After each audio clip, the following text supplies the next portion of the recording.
So it's that time of year again. Quarter 2 of 2019 brings us another patch for Star Citizen, and this time, it's patch 3.6.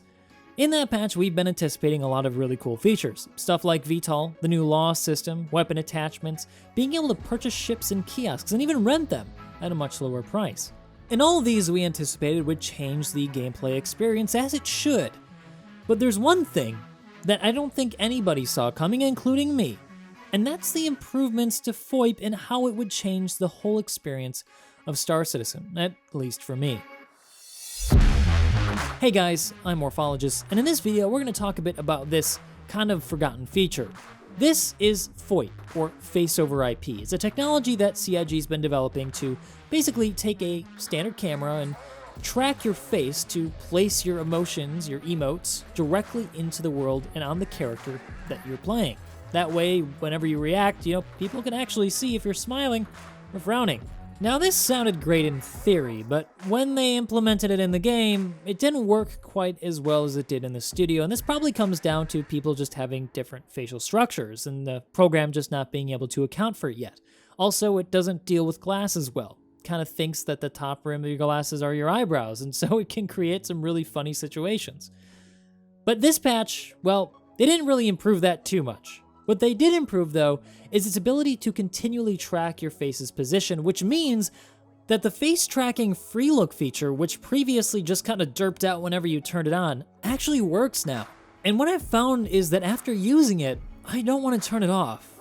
It's given the whole world of Star Citizen an incredible sense of dimension that just wasn't there before. Being able to visually track the terrain or the station as I fly by makes it feel much more substantial and somehow a little bit more real. More importantly though, and definitely more practically, this feature has improved my situational awareness quite substantially in dogfights. Being able to track targets as they fly around me, whereas before they'd be out of my field of vision, has made turning back to get my guns back on target so much easier. And yes, it takes some time to get used to the fact that you're turning your head but your eyes still stay on the screen, but once you get used to it, you kind of forget that it's on. You just play the game and actually enjoy it. So if you guys have a webcam, any webcam at all, and you've got a decent light source, I really highly suggest you guys try this feature out in 3.6. You may be surprised at just how much this changes your gameplay experience.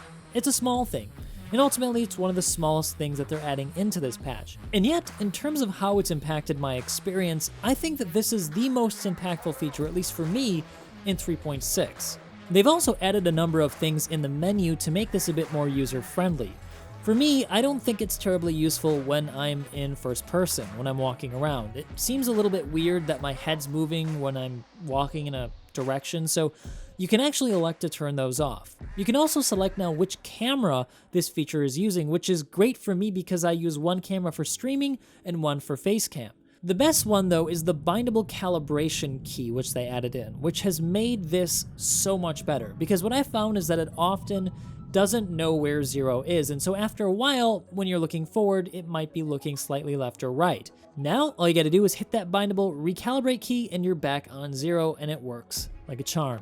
But what do you guys think? Check it out for yourself and let me know down in the comment section below. It's not perfect, there are some issues. I found that there are some things you can do to help it out, like making sure you've got good light in your room and also zooming in on that camera if you've got the ability to do so. At least for the Logitech C920, you can zoom in with the Logitech plugin tool.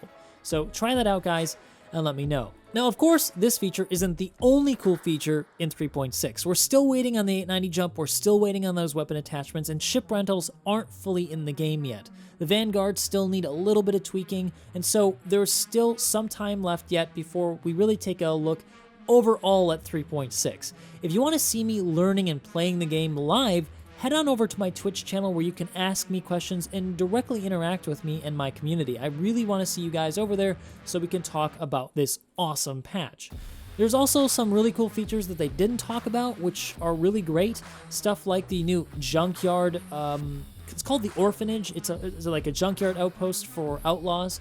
They also added in new places like Security Post Korea on Hurston, so you don't have to go out SBK if you're on Hurston to try to reset your status as a criminal. You also now need key cards to get into them, which is really interesting, a new dynamic, a sort of hacking tool. So this is the first level of hacking in Star Citizen. And there's also persistence now. I found that if I log off on my ship in any place in the verse, it puts me right back where I was before. Even if I was in a ship landed on Hurston, it remembered exactly where I was, which is awesome. I also found that if I left something like a water bottle in the middle of ArcCorp, that it would actually stay there at least until the server crashed, which is awesome. It means we're getting that much closer to real persistence and being able to keep your inventory. There's also a really cool thing they did to AI. They moved it off the server, making it so that the AI actually shoots back at you, which is awesome for those of you who enjoy the FPS combat side of Star Citizen.